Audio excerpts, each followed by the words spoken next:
50টা ধর্ষণে নিয়ে যায়েন না। এমন শাস্তি হবে যা পুরো বিশ্ব দরবারে দেখিয়ে দিবে যারা এখানে উপস্থিত আছেন কেউ বলতে পারবে না যে আমি নিরাপদে বাসায় সুস্থভাবে ফিরে যেতে পারবো। মেয়েদের যে শুধু ধর্ষণ হচ্ছে বিষয়টা এমন না, এইখান দিয়ে কোনো ছেলেরাও এখন সেফ না। সবাই বসেন, আমরা রক্ত দিছি, আমার ভাইরা জীবন দিচ্ছে, আর আপনারা এই দিক দিয়ে দল করে হাসনা ছাড় দিয়ে ওগুলো সত্তর এনে সার্চ করবো বাধা চুদেরা মনে রাখে। হাসনা জাহিদ নাই তো আগে মিলিয়া তারা টাকা কামায় এগুলো লিয়ে তো করছে। এই জন্য হাজার ওরা আবার এখানে আসছে যারা আদরগিরা, ওরা তাদেরকে থামাইছে আমরা থামেন শোনেন কথা, কথা শোনার জন্য তো আদর আসে নাই, আসে আপনার ওইটা উপদেষ্টার সাথে কথা বলার জন্য। ওরা কইটা যে আপনার থামেন শোনেন, অগ কি শুনবো কি দেখবো, অগ তো জনগণ চাই না প্রত্যাখ্যান করছে, ওরা থামাইছে তো ওরা ধ্বংস করতে আছে এগো দল গুছাইতেছে শালারা পাটপার এরা যে খালি এদেরকে বলাবি নাগরিক কমিটি যেগুলো বসেছে ওগুলো জীবন দিছি আমরা, আমার ভাইরা জীবন দিছে, আমরা রক্ত দিছি, আমরা ডিপেন্ড পাই না, ওরা ওদিক দিয়ে কমিটি করে। হঠাৎ করেই দেশের মানুষকে নিরাপত্তা দিতে ব্যর্থ ডক্টর ইউনূস সরকার। এদিকে কপাল খুলে গেল শেখ হাসিনা, আবারও দেশে ফিরছেন শেখ হাসিনা। কি করতে চলেছে সারা দেশে দর্শক, বিস্তারিত জানতে দেখতে থাকুন। এর আগে ইউনিভার্সিটি অফ লিবারেল আর্টসের বিক্ষুব্ধ শিক্ষার্থীরাও একই দাবিতে নামেন সড়কে। নির্বাচনের ব্যাপারে কিছুদিন আগে পর্যন্ত বিএনপির ভারপ্রাপ্ত চেয়ারম্যান তারেক রহমান নির্বাচন বিষয়ে সরাসরি কথা বলতেন না, কিন্তু সাম্প্রতিক সময় কিন্তু কথা বলছেন এবং সরাসরি বলছেন। তার সাঙ্গপাঙ্গদের হাতে তাদের প্রেসিডেন্ট ডোনাল্ড ট্রাম্প একটা অস্ত্র তুলে দিয়েছেন। হ্যাঁ, ডোনাল্ড ট্রাম্পকে তারা এখন প্রেসিডেন্ট মানেন বলেই মনে হয়। তাদের একজন প্রধানমন্ত্রী আছে নরেন্দ্র মোদী, একটা প্রেসিডেন্টও তারা সাম্প্রতিক সময়ে পেয়েছেন, এবং এই প্রধানমন্ত্রী এবং প্রেসিডেন্ট মিলে ডক্টর ইউনূসের সরকারকে ঝেঁটিয়ে বিদায় করবেন। বর্তমান আইন শৃঙ্খলা পরিস্থিতি যে কোনো সময়ের তুলনায় খারাপ বলে মন্তব্য করেছেন বিভিন্ন বিশ্ববিদ্যালয় এবং কলেজের শিক্ষার্থী। দিন দিন বাংলাদেশের ধর্ষণ, খুন, ডাকাতি, ছিনতাইকারী বেড়েই চলছে। অনেকেই বলতেছে এই সরকার এই সমন্বয়কদেরকে দিয়ে দেশ চালানো যাবে না, তারা পদত্যাগ করা খুবই জরুরি। এইবার এই বিষয় নিয়ে পর্যালোচনা করে আমরা বেশ কয়েকটি খুবই গুরুত্বপূর্ণ তথ্য এবং ভিডিও পাই, যা আজকের ভিডিওতে সেগুলোই এক এক করে ধারাবাহিকলি তুলে ধরবো। যদিও আজকের ভিডিওটা কিছুটা লং হতে পারে, তবে ভিডিওতে জানতে পারবেন এমন অজানা তথ্য যা জানলে আপনিও ইতিমধ্যে অবাক হয়ে যাবেন। সেই সাথে আরো জানতে পারবেন বর্তমান বাংলাদেশের রাজনীতির প্রেক্ষাপট আসলে কোন দিকে যাচ্ছে। যাই হোক বন্ধুরা, চলুন ভিডিওতে আজকে আর বেশি কথা বাড়িয়ে আপনাদের মূল্যবান সময়টি আমি নষ্ট করতে চাই না। সরাসরি আজকে আমরা চলে যাব মূল ভিডিওতে, আর সেখানে আজকে আমরা দেখব গত 72 ঘন্টায় বাংলাদেশে কয়টা ধর্ষণ, খুন এবং ডাকাতি, ছিনতাই হয়েছে। বর্তমান এই বৈষম্য বিরোধীর সাথে যেই সাধারণ শিক্ষার্থীরা কিংবা যেই সমন্বয়করা জড়িত ছিল, তারা কেন বর্তমান সার্জিস আর হাসনাতকে আপনার পেটাতে চাচ্ছে? কেন মনে করেন নিজেদের ভিতরে বর্তমান এই সংঘর্ষ? কেন আপনার একের পর এক এই আপনার বৈষম্য বিরোধীরা আপনার এই সার্জিস আর হাসনাতকে প্রতিনিয়ত পেটানোর জন্য ব্যাকুল হয়ে গেছে? আপনি অনেকটা এইভাবে যদি বলি আসলে খারাপ হবে না যে তাদের হাত চুলকাচ্ছে যতক্ষণ না পর্যন্ত আপনার এই দুইটাকে এই সাধারণ শিক্ষার্থীরা না পেটাবে, ততক্ষণ পর্যন্ত আমার মনে হয় এদের সংগ্রাম শেষ হবে না। তো কেন আসলে নিজেদের ভিতরে এই কামড়াকামড়ি? আমি আসলে বাংলাদেশের সাধারণ মানুষের উদ্দেশ্যে একটা কথা বলতে চাই। দেখেন, এরা যে বর্তমান একে অপরকে ধমক দিচ্ছে কিংবা এই যে হংকার দিচ্ছে পেটানোর, এটার আপনার পিছনে মূল একটাই রহস্য, যে ক্ষমতা নিয়ে এই বৈষম্য বিরোধী ছাত্র আন্দোলনকারী দলরা এরা বর্তমান আপনার সরকারি নির্বাচন করতে চায় কিংবা এরা সংসদে বসতে চায়, এবং কে হবে কোন এলাকার এমপি, কে হবে চেয়ারম্যান, কে হবে আপনার মেম্বার, বর্তমান এগুলা নিয়ে আসলে নিজেদের ভিতরে কামড়াকামড়ি, ক্ষমতার লোভ। কে হবে আপনার বাজারের মনে করেন কি বলে এই কমিটির মনে করেন সভাপতি, কে কোন আপনার সাইড খাবে, এগুলো নিয়ে বর্তমান মারামারি। এই ছিল আপনাদের কোঠা নিয়ে, না? আর এটাই হচ্ছে আপনাদের আসল রহস্য। এখন এমপি হবে কে, মন্ত্রী হবে কে, মেম্বার হবে কে, চেয়ারম্যান হবে কে, ভাইস চেয়ারম্যান হবে কে, না? ডিস্ট্রিক্ট পর্যায়ে, থানা পর্যায়ে কে কোন নেতা হবে, বর্তমান এগুলো নিয়েই কি নিজেদের ভিতরে ফাটাফাটি লেগে গেছে। তো যেই কথাটা আসলে আমি বলতে চাচ্ছি, বাংলাদেশের সাধারণ মানুষ, দেখেন শুনেন একটা কথা বলি, আমরা হচ্ছে বাঙালি, মানে আমরা আবেগের বসে আইসা আসলে বিবেক হারায়া পরে দেখা যায় নিজেদের গোয়া নিজেদের মনে করেন থাপড়াই। তো এই থাপড়াতে যাতে না হয় তাই বলবো, যখন আমাদের বাংলাদেশে নির্বাচন হবে আপনার একটা ভোট মনে রাখবেন অত্যন্ত গুরুত্বপূর্ণ। কারণ আপনার একটা ভোট আপনি যাকে খুশি তাকে দিবেন, তবে এটা দেওয়ার আগে একটু চিন্তা ভাবনা করবেন যে আপনি কাদেরকে দিচ্ছেন। গত 5 বছর মানে এরা আপনাকে বা আপনার পরিবার, আপনার প্রতিবেশী বা দেশটাকে এদের মোতাবেক মনে করেন পরিচালনা করবে, যেখানে এরা সমন্বয়ক অবস্থায় থাকা অবস্থায় বাংলাদেশে বর্তমান নিজেদের ভিতরে কে হবে এমপি মন্ত্রী নিয়ে মনে করেন মারামারি ফাটাফাটি একের পর এক মনে করেন এই ধরনের হংকার দিচ্ছে। আর এরা যদি সরকারে বসতে পারে আপনার ভোটের মাধ্যমে, তাহলে ভাবেন একটাবার যে আপনার প্রতি কি যাবে। কিংবা শেখ হাসিনার পতন থেকে শুরু করে বাংলাদেশে এখন পর্যন্ত সাধারণ মানুষের যে ভাই চাহিদা একদম মানে নিম্নমানের দ্রব্যমূল্যের দাম, তারা এটাকেই মনে করেন কন্ট্রোল করতে পারে নাই।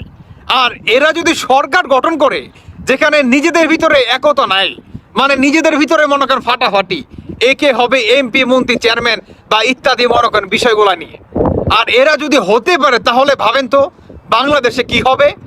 এই আপনার 6 মাসে বা 7 মাসের ভিতরে বাংলাদেশে কিঞ্চিত পরিমাণ আপনার সংস্কার করতে পারে নাই। আর এরা যদি দল গঠন করতে পারে তাহলে আপনার আমার কিংবা দেশের উইডা মারা সারা আর আকাশ ভরা শুধু তারা দেখবেন মনে করেন রাতে শুয়ে শুয়ে, এটা ছাড়া আর কিচ্ছু করা থাকবে না।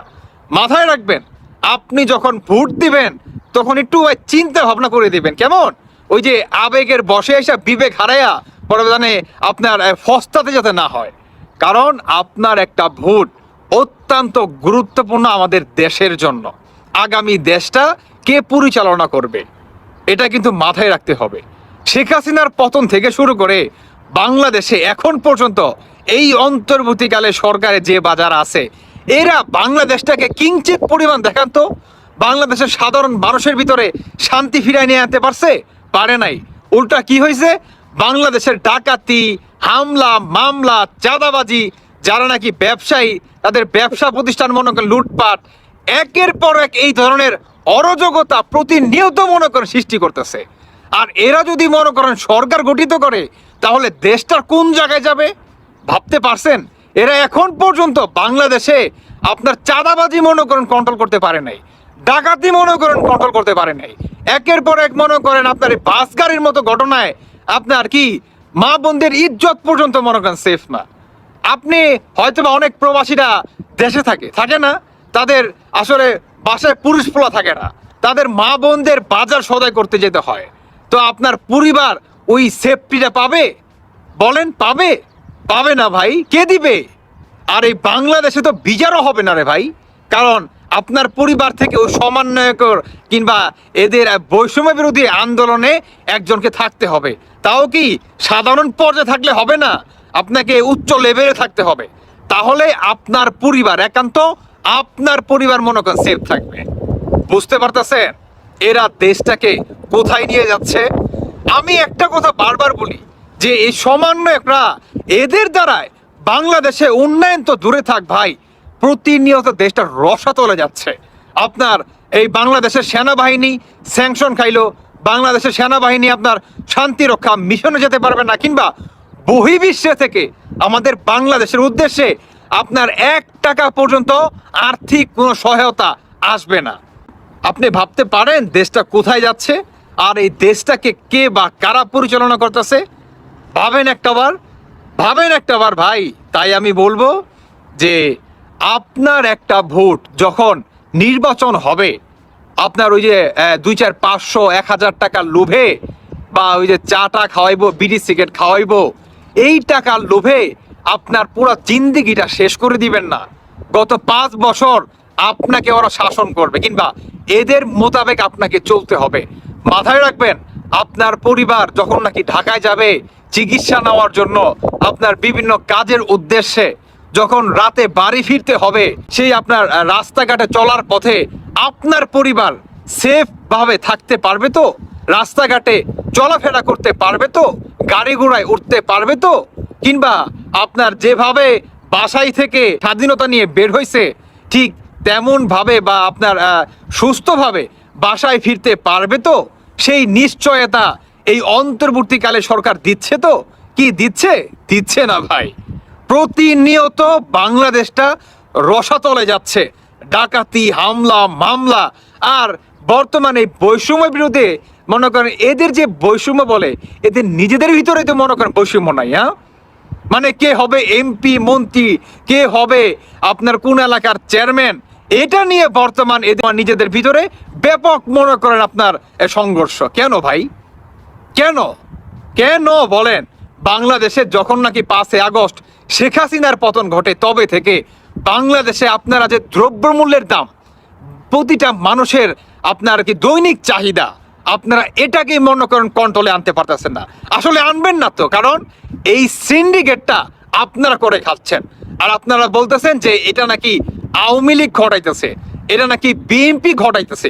আরে ভাই, এই সরকারে আপনারা, এই সরকারের প্রতিটা ইম্পর্টেন্ট গুরুত্বপূর্ণ জায়গায় আপনারা সব জায়গায় লিড দিচ্ছেন। আপনারা কথার উপর ভিত্তি করে বাংলাদেশের পুলিশ প্রশাসন, আইনজীবী সকল জায়গায় আপনারা পরিচালনা করতেছেন, আর নাম দিয়ে বেড়াচ্ছেন আওয়ামী লীগ আর হচ্ছে বিএনপির। মানে নিজেদের ব্যর্থতা আপনারা আরেক দলের উপরে চাপিয়ে দিয়ে নিজেরা মনে করেন 7 খুন মাপ পেয়ে যাচ্ছেন।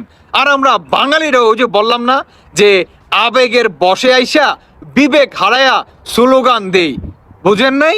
আমাদের অবস্থা হচ্ছে একই অবস্থা। তাই বলবো, আপনার ভোট যখন দিবেন চিন্তা ভাবনা করে দিবেন যে এই সমন্বয়করা যখন আন্দোলন করে সরকারি চাকরি নিয়ে কুঠানা মেধার মাধ্যমে, আর এখন এরা সরকার প্রতিষ্ঠিত করতে চায়। এরা বর্তমান এই আপনার উপদেষ্টা আসিফের কথা যদি বলি, এরা কম্বল বিতরণ করতে চায় হেলিকপ্টার দিয়ে, যেখানে আপনার 50,000 টাকার কম্বল বিতরণ করতে চায়, লাখ টাকার মনে করেন ফুয়েল মনে করেন খরচ করে। এটাই হচ্ছে এদের সংস্কার, এটাই হচ্ছে এদের উন্নত মনে করেন বা ডিজিটাল বাংলাদেশ মনে করেন করতে পারে। আমি আসলে সহজ মনে করেন কিছু তথ্য আপনাদের সামনে মনে করেন উঠাই ধরলাম, বাকিটা আপনাদের ব্যক্তিগত ব্যাপার। ওই যে বললাম, আপনার ভোট আপনি দিবেন, যাকে খুশি তাকে দিবেন, কিন্তু মাথায় রাখবেন আপনার একটা ভোট যখন আপনি দিবেন, মাথায় রাখবেন যে সামনের 5 বছর এদের আপনার কথার মোতাবেক আপনাকে চলতে হবে। আপনি মাসে ইনকাম করেন 20,000 টাকা, কিন্তু আপনি যখন বাজারে যাবেন, বাজারে দ্রব্যমূল্যের দাম, ওষুধপত্রের দাম কিংবা বিভিন্ন জায়গায় যে মনে করে আপনার যে একটা খরচ আছে, সেটা কি আপনি করতে পারবেন? তো অ্যাফোর্ড করতে পারবেন? সেই সক্ষমতা আপনার আছে?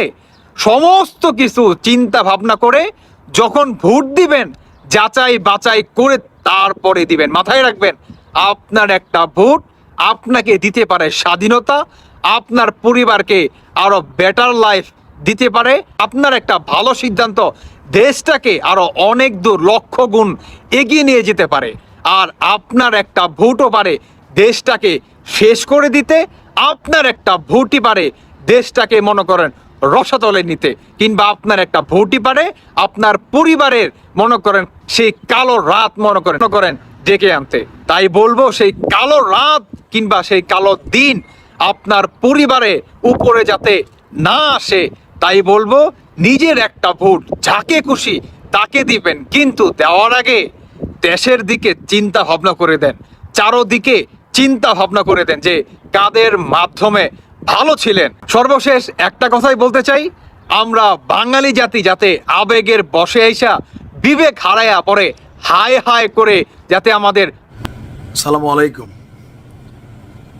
রাজনীতির মাঠ এবং আগামী দিনে কারা ক্ষমতায় যাবে, এই বিষয়টাকে কেন্দ্র করে ছাত্র এবং বিএনপির মাঝে সম্পর্কের ফাটল এটা বড় আকার ধারণ করেছে। ইভেন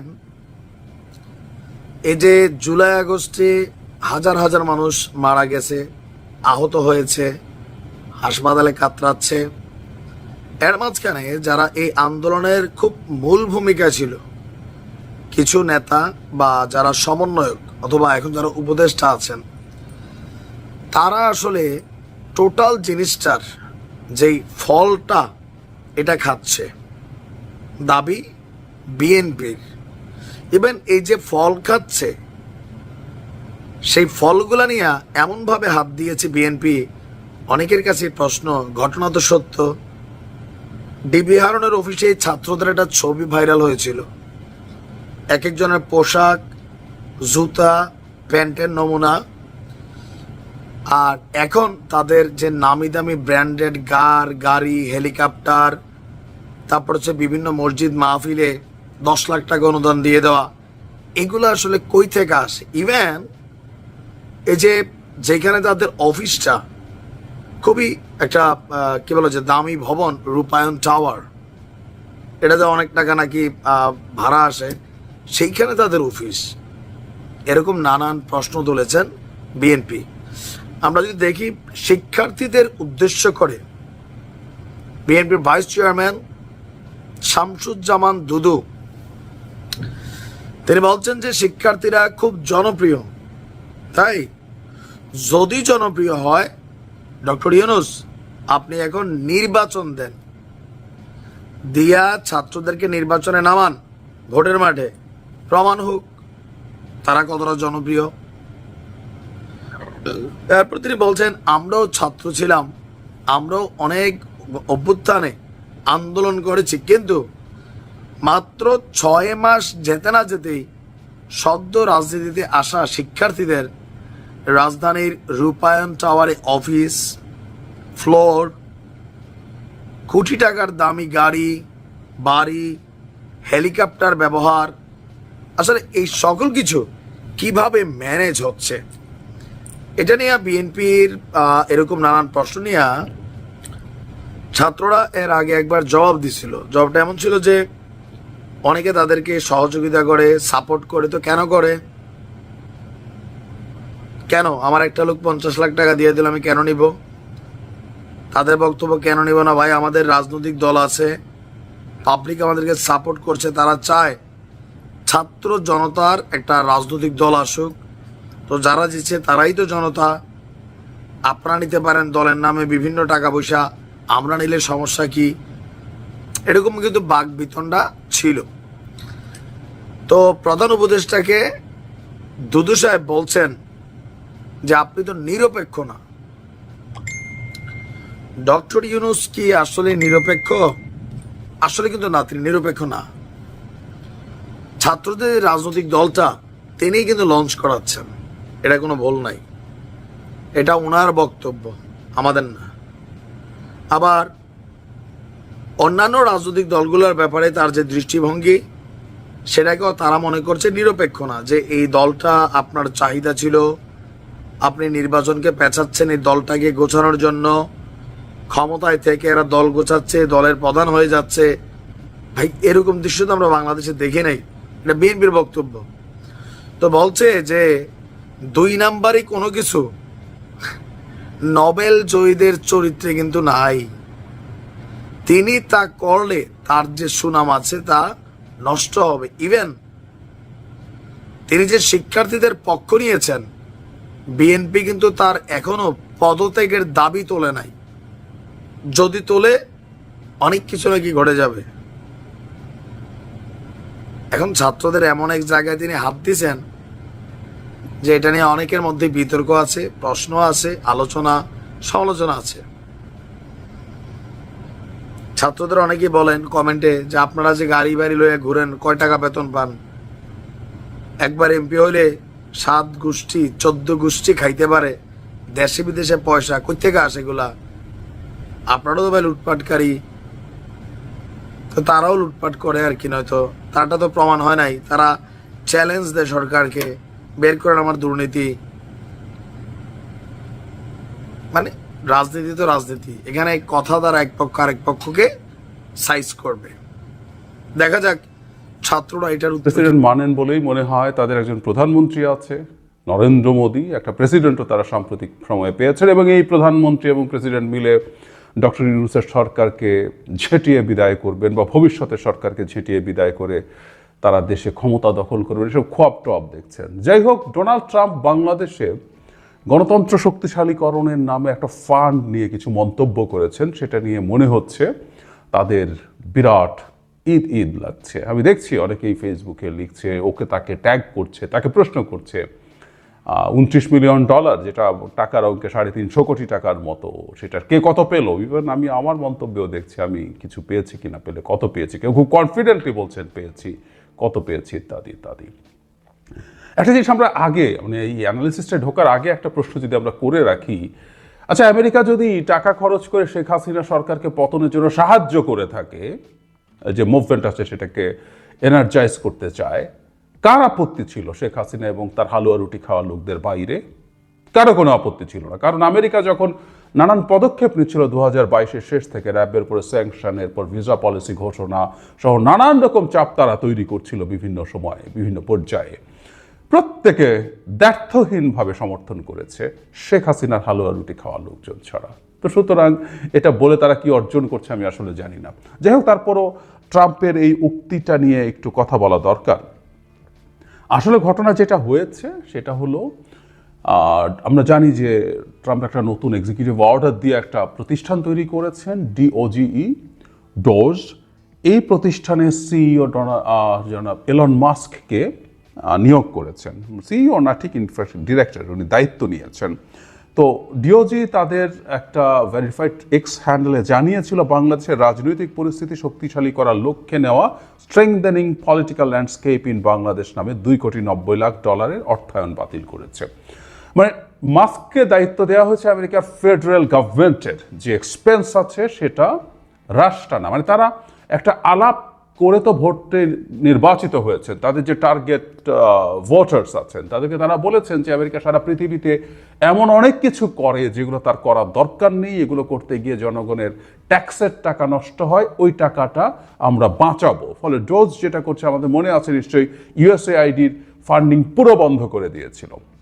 এখনও আসলে সারা পৃথিবীতে বিভিন্ন জায়গায় USAIDর যে ফান্ডিং আছে সেটা নিয়ে খুবই নানান রকম ক্রাইসিস হয়েছে। বাংলাদেশে অন্তত 10,000 মানুষ চাকরি হারিয়েছে যারা বিভিন্ন USAID ফান্ডেড বিভিন্ন প্রজেক্টে অন্যান্য NGOর হয়ে কাজ করতেন। তো তারা দেখাচ্ছেন যে তারা প্রচুর খরচ বাঁচাচ্ছেন এবং তোমার ট্যাক্সের টাকা তোমার কাছে রাখছি, তোমার জীবন আমি অনেক সমৃদ্ধ করে তুলবো। এটা হচ্ছে তার মানে তার যে ক্যাম্পেইন ছিল সেটার এক ধরনের তারা এটাকে মিট করছে, তারা তাদের ক্যাম্পেইনের যে ছিল, প্রতিশ্রুতি ছিল। ডোনাল্ড ট্রাম্প এরপর এই বিষয় নিয়ে কথা বলেছেন। তিনি বলেন বাংলাদেশের সার্বিক রাজনীতি শক্তিশালী করতে $29 মিলিয়ন এমন এক সংস্থার কাছে গেছে যে সংস্থার নাম কেউ শোনেননি। তিনি বলেন ছোট একটি সংস্থা এখান থেকে $10,000, সেখান থেকে $10,000 পায়, সেখানে যুক্তরাষ্ট্র সরকারের কাছ থেকে পেয়েছে $29 মিলিয়ন, যেটা খুব ভয়ঙ্কর সেটা বলছেন। সেই সংস্থায় মাত্র 2 জন কাজ করেন উল্লেখ করে ট্রাম্প বলেন, আমি মনে করি তারা 2 কর্মী দারুণ খুশি, তারা খুব ধনী, শিগগির ভালো বিজনেস সময়ক্ষেত্রে তারা স্থান পাবে বড় প্রতারণার জন্য। তার মানে যে 2 জন গেছে তারা টাকাটা তারাই খেয়ে ফেলেছেন। ট্রাম্পের আসলে বক্তব্যটা এই ধরনের। এছাড়া তিনি ভারত সম্পর্কে বলেছেন $21 মিলিয়ন দেওয়া হচ্ছে আমার বন্ধু প্রধানমন্ত্রী নরেন্দ্র মোদীর ভারতকে ভোটার উপস্থিতি বৃদ্ধির জন্য। তো উনি ফান করে বলছেন আমাদের কি হবে, আমরাও তো চাই ভোটার উপস্থিতি বাড়ুক, মানে আমরা তো টাকা পাচ্ছি না, ভারতকে কেন দেব। স্টুপিডের মতো কথা, একটা ডেমাগগ যেভাবে কথা বলেন উনি তাই বলছেন। এছাড়া নেপাল টাকা পেয়েছে $29 মিলিয়ন 2টি প্রকল্পের জন্য, এরকম সার্বিয়া, মলদোভা সহ কয়েকটা দেশের কথা বলছেন। তার মানে আসলে তারা যেটা বলছেন, দেখাতে চাইছেন যে বাংলাদেশে ডেমোক্রেসি স্ট্রেংথেনিংয়ের জন্য যে টাকা দেওয়া হতো সেটা তারা দিচ্ছেন না, এবং আরও বেশি তাচ্ছিল্য, 2টি মানুষ কাজ করে এইরকম প্রতিষ্ঠান, কেউ নাম জানে না। আচ্ছা, আমরা প্রথম ডেমোক্রেসির আলোচনায় পরে আসি। প্রথম যে কথাটা দরকার সেটা হচ্ছে আমরা কি এই যে 2 জন সদস্য এসব কতটুকু রিলাই করব। ট্রাম্প এবং মাস্ক পৃথিবীতে যে রাইটিস্ট রাজনীতির সিরিয়াস উত্থান ঘটছে তারই একটা বহিঃপ্রকাশ। সুতরাং তারা লিবারেল যে মিডিয়া আছে এতদিন পর্যন্ত আমেরিকার মতো জায়গাতেও যে ওয়েল অ্যাকসেপ্টেড মিডিয়া, যেগুলো গ্লোবালি অ্যাকসেপ্টেড, আমি ওয়েল অ্যাকসেপ্টেড বলতে এটা বোঝাচ্ছি না তারা নিখুঁত, পৃথিবীতে নিখুঁত বলে কোনো মিডিয়া নাই, কিন্তু এই ওয়েল অ্যাকসেপ্টেড মিডিয়াগুলোকেও তারা ডিনাউন্স করে এবং তারা বলতে চায় যে এগুলো আদতে জেনুইন তথ্য পাবলিশ করে না। বিখ্যাত গত টার্মে ডোনাল্ড ট্রাম্প সবার সামনে একটা সাংবাদিক সম্মেলনে সিএনএনকে ফেক নিউজ বলে সবার সামনে অপদস্থ করতে চেয়েছেন। নট অনলি দ্যাট, আমি কয়েকদিন আগে এলন মাস্কের একটা টুইট দেখলাম, সেখানে তিনি রয়টারের বিরুদ্ধেও তারা প্রচুর কঠোর হচ্ছেন এবং রয়টার্সকেও তারা ডিসইনফরমেশন এবং মিথ্যা তথ্যের জন্য অ্যাকিউজ করছেন। এলন মাস্ক এটাকে সেকেন্ড বলছেন next to AP, Associated Press. মজার ব্যাপার, উনি অ্যাসোসিয়েটেড প্রেসকে, এপিকে অ্যাসোসিয়েটেড প্রোপাগ্যান্ডা বলছেন এপির এলাবোরেশন করতে গিয়ে। আমরা বুঝতে পারি যে তারা আদতে তাদের মতো তথ্য ফ্লাডেড করতে চান, সেই কারণে তাদের নতুন নতুন মিডিয়া তারা তৈরি করবেনও। অলরেডি একটা মিডিয়া তাদের হয়ে কথা বলেন বলে তারা ফক্স নিউজের কথা বলছে, সেটাকে রিলাই করছেন। সুতরাং মিথ্যাচারের ওপরে তাদের আসলে সব কিছু নির্ভরশীল। ডোনাল্ড ট্রাম্প বক্তৃতা করলে, কোথাও কিছু বলে, সেটা প্রেসিডেন্সিয়াল ক্যাম্পেইনের সময় হোক, প্রেসিডেন্সিয়াল ডিবেটের সময় হোক, যখনই হয়েছে মেইনস্ট্রিম মিডিয়া মুহূর্তে একটা তথ্য নিয়ে আসছে যে উনি কতগুলো মিথ্যে বলেছেন। প্রত্যেকবার উনি অসংখ্য মিথ্যে বলছেন। সেই মিথ্যাবাদী, মিথ্যাচার যাদের না রাজনৈতিক টুল, এই ধরনের ফালতু রাইটিস্ট এবং তারা ফ্যাসিস্ট হয়ে উঠছেন, এই লোকজনের মিথ্যে আসলে একটা বিরাট অস্ত্র, এটা আমরা সবাই জানি। সো এই তথ্য দুজন কিনা না কিনা সেটা খোঁজাখুঁজি বাদ দিয়ে আমরা তাদেরকে এভাবে একটু দেখতে চাই। কিন্তু যে জায়গাটা আসছে ডেমোক্রেসি স্ট্রেংথেনিং এর ব্যাপারে, হ্যাঁ আমেরিকায় খরচ করেছে, ইউএসএআইডি বা অন্যান্য ফান্ড থেকে যেখান থেকে এখানে টাকা এসে সেটা দেখানোও সম্ভব। এখন এটাকে আমাদের কাছে যেটা আমাদের বুঝতে হবে সেটা হচ্ছে এই যে সো-কল্ড স্ট্রেংথেনিং ডেমোক্রেসি, এটা আমেরিকার চ্যারিটি না, বহুদিন বলেছি। বিশেষ করে 2022 সালের শেষে যখন র্যাবকে স্যাংশন দেওয়া হয়, তারপর যখন ভিসা পলিসি, আমি প্রচুর আমার এই চ্যানেলে কথা বলেছি, টকশোতে কথা বলেছি, সেটা হলো আমেরিকা এখন লিবারেল ডেমোক্রেসিকে তারা চায় যে এটা আপহোল্ড করুক, এটা স্প্রেড করুক, এটা স্ট্রেংথেন হোক। কারণ তারা দেখেছে, এটা সবাই জানি যে আমরা লিবারেল ডেমোক্রেসির সাথে এক ধরনের ইললিবারেল ডেমোক্রেসিও আছে এখন উল্টোভাবে বলতে গেলে। আর ট্রাম্প সেই সোকল্ড, তারা তো আর পুরোপুরি স্বৈরাচারী বলে ফেলতে পারছে না, একটু ইললিবারেল, তারা এটুকু মেনে নেবেন নিশ্চয়ই। এই ইললিবারেল ডেমোক্রেসি টার্মটা ভিক্টর অরবান, হাঙ্গেরির, তিনি আসলে বলতেন প্রচুর। সো লিবারেল ডেমোক্রেসির সাথে বিল্ট ইন হচ্ছে হিউম্যান রাইটস, বিল্ট ইন হচ্ছে ফ্রিডম অফ এক্সপ্রেশনস। সো এগুলো যখন থাকে তখন যেটা দাঁড়ায়, ওই সব দেশ এই জিনিসগুলোর বাইরে দাঁড়াতে চায়, বাইরে যেতে চায়, তারা তখন এই জিনিসটাকে ঠিকঠাক মতো করতে পারে না। আমরা সরাসরি যদি বলি, চায়না যে ধরনের ব্যবস্থা দেখতে চায়, এগুলো তার উল্টো। ফলে এগুলো তৈরি করে, এগুলো স্প্রেড করিয়ে, এগুলোকে স্ট্রেংথেন করিয়ে মূলত চায়নাকে কমব্যাট করার চেষ্টা আমেরিকা করেছে। বিশেষ করে বাইডেন প্রশাসনের সময় এটা বেড়েছে। কারণ হলো এর আগের 4 বছরে ট্রাম্পও এখনকার মতো এত অ্যাগ্রেসিভ না হলে মোটামুটি উনি এই জায়গাগুলোর ক্রিটিক করতেন। ফলে এই ডেমোক্রেসি ডেভেলপ করানোর চেষ্টা, লিবারেল ডেমোক্রেসি ডেভেলপ করানোর চেষ্টা আমেরিকার কোনো লুকোছাপার বিষয় না। সুতরাং যে ফান্ড এসছে, সেই ফান্ড তো দুজন খেয়ে ফেলেছে, এটা ট্রাম্প তার পপুলিস্ট অ্যাটিটিউডে বলছে। কিন্তু এই টাকাগুলো বিভিন্ন জায়গায় গেছে, বিভিন্ন প্রতিষ্ঠানের কাছে গেছে যারা আসলে এই রিলেটেড কাজ করেছে। এখন এই টাকার কত পার্সেন্ট খরচ হয়েছে, এটার কি বেনিফিট হয়েছে, সেটা আরেক ডিবেট, সেই ডিবেটও আমরা এখন ঢুকছি না। কিন্তু এগুলো তাদের ঘোষিত অবস্থান, ঘোষিত নীতি। আমি আগে বহুবার বলেছি যে ইভেন 70s 80s আমেরিকা তার স্বার্থের জন্য ডিকটেটরদেরকে আসলে প্রমোট করতো। কারণ তারা দেখেছে লিবারেল ডেমোক্রেসি যদি থাকে তাহলে সেই লিবারেল ডেমোক্রেসিটা কমিউনিস্ট আন্দোলনকে, কারণ তখনকার স্বপ্নিক ইয়াং এনার্জেটিক ব্রিলিয়ান্ট তরুণরা রীতিমতো মেসমারাইজড হয়েছিল কমিউনিজম দিয়ে, তখন কমিউনিজম মাথা চাড়া দিচ্ছে, সে তারা ঠেকানোর জন্য তারা ডিকটেটর আনতো। আইয়ুব খানকে এনেছে, এই অঞ্চলকে তুমি সাইজ করে রাখো, তুমি ক্ষমতায় থাকো এবং তুমি কমিউনিস্টদের বিরুদ্ধে ক্র্যাকডাউন চালাও। এভাবেই একটার পর একটা ডিকটেটর এই অঞ্চলে বিভিন্ন জায়গায় তারা তৈরি করেছে। মজার ব্যাপার 90s তাদের এই প্রয়োজন ফুরিয়ে গেছে, কারণ সোভিয়েত ইউনিয়নের পতন হয়েছে এবং আমরা তখন দেখব পৃথিবীর বিভিন্ন দেশে ডিকটেটরদের পতন হয়েছে এবং ওই সময় ডেমোক্রেসির একটা বিরাট জোয়ার দেখা গিয়েছিল।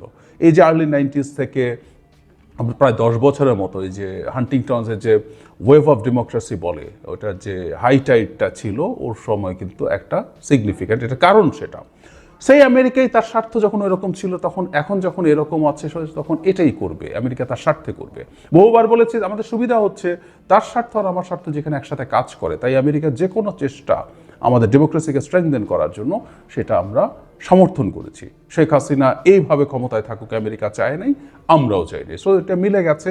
আমেরিকার ওই জিনিসগুলো আমাদের নিজস্ব চেষ্টা, আমাদের নিজস্ব মুভমেন্টকে স্ট্রেংথেন করবে, মানে তারা ক্যাটালাইজ করবে, সেই জন্য আমরা সেটাকে ওয়েলকাম করেছি। কোনোদিন মনে করি নাই যে আমেরিকা এই সরকার ফেলে দেবে, আমি অন্তত মনে করিনি, বলিনি, বলেছি আমাদের সাহায্য করবে আমাদের মুভমেন্টকে, সেটাকে আমরা মানে সিরিয়াসলি এটাকে সাপোর্ট করি নেই। সুতরাং ওর জন্য ফান্ডিং আছে, এতে সমস্যার কিছু নাই। এখন যেটা হয়েছে, তারা তাদের ডোমেস্টিক ভোটারকে দেখাতে চাইছে যে দেখো আমরা এই খরচগুলো করবো না, কি দরকার আমার এগুলো করার। বিশেষ করে তার যে টার্গেট পিপল সেটা হচ্ছে white, less educated, rural Americans. তাদেরকে তারা এই জিনিসটা দেখাতে চেয়েছে, জানাতে চেয়েছে, এবং এসব যত এভাবে দেখাতে পারবে, দেখো দুজন মাত্র মানুষ আছে ওখানে গিয়ে টাকা গিয়ে ওরা খেয়ে ফেলেছে, ওদের স্ট্যান্ডার্ডেও, সাধারণ মানুষের স্ট্যান্ডার্ডেও প্রায় $3 মিলিয়ন, $30 মিলিয়ন খুব ছোট অঙ্ক না, তারা সেটা দেখিয়ে বিরাট বাহবা পেতে পারে। দেখো এভাবে আমি তোমার খরচ কমাচ্ছি, আগের যে সরকার ছিল সে এটা খরচ করতো, আমরা সেটা কমিয়ে তোমাকে ভালো রাখবো। এবং আমি মনে করি ভবিষ্যতে এই রিপাবলিকানদের রাজনীতি কিন্তু এই পথে যাবে। এটা কিন্তু আবারও বলছে ট্রাম্পের কথা, এরা রিপাবলিকানরা কিন্তু এভাবে ভেবেছে নট নেসেসারিলি। IRI বলে যে প্রতিষ্ঠানের কথা USAID প্রসঙ্গে বলা হয়েছে আমেরিকাতেই, সেখানে কিন্তু বাংলাদেশে তারা কিভাবে শেখ হাসিনার বিরুদ্ধে কাজ করেছে সেটা বলেছে। এটা তো রিপাবলিকানদের অর্গানাইজেশন। এই IRI CRIর সাথে কাজ করেছে, CRI IRIকে এন্ডোর্স করছে, এরকম নিউজ আমাদের সামনে আছে। নট অনলি দ্যাট, 18 সালের নির্বাচনের আগে তারা একটা সার্ভে করে শেখ হাসিনার অ্যাপ্রুভাল রেটিং 70 বা তারও বেশি দেখাচ্ছে। আওয়ামী লীগের সমালোচনা আছে কিন্তু শেখ হাসিনার বিরাট সমর্থন আছে। এগুলো তো আমরা দেখেছি যে তিনি উদ্ধারকর্তা, বাংলাদেশে যে বয়ান সেই IRI বাংলাদেশে করেছে। তো সুতরাং এই ঘটনাগুলো আসলে ক্রমাগত ঘটে গেছে, কিন্তু এই ট্রাম্পের প্রশাসন এসে এগুলো থেকে সরিয়ে আনবে এবং শর্ট টার্মে একটা বেনিফিটও দেখাতে পারবে। বিভিন্ন জায়গার এক্সপেন্স যখন কমিয়ে ফেলবে, মানুষকে দেখাতে পারবে দেখো আমি এটা কমিয়ে ফেলে এত ভালো কিছু করেছি। এবং আমি অনুমান করি, অনেকেও অনুমান করেন, মাস্ক পরবর্তী প্রেসিডেন্ট নির্বাচনের জন্য যেতে পারেন, কারণ ট্রাম্পের এটাই সেকেন্ড টার্ম, শেষ টার্ম। মাস্ক আসবেন এবং মাস্কও একই পথের মানুষ, এবং উনি এইভাবেই আসলে তার ভবিষ্যতে তার যে ভোটার তার মধ্যে জায়গা তৈরি করছেন। শর্ট টার্মে এটা হতেই পারে, বিভিন্ন জায়গায় যে খরচ হচ্ছে এগুলোকে ব্যয় হিসাবে দেখানো, এগুলো আসলে কোনোটা ব্যয় না, এগুলো প্রত্যেকটা আমেরিকান ইন্টারেস্ট। আমেরিকা কোনো স্টুপিড দেশ না, সে বিভিন্ন দেশে এই নামে যেসব টাকা পয়সা দিয়েছে সেটা তার হেজিমনি, তার কোনো ক্ষেত্রে কালচারাল হেজিমনির জন্য, কোনো ক্ষেত্রে আজার হেজিমনি এনশিওর করার জন্য আসলে সেই টাকা পয়সাগুলো খরচ করতে চেয়েছে, করেছে।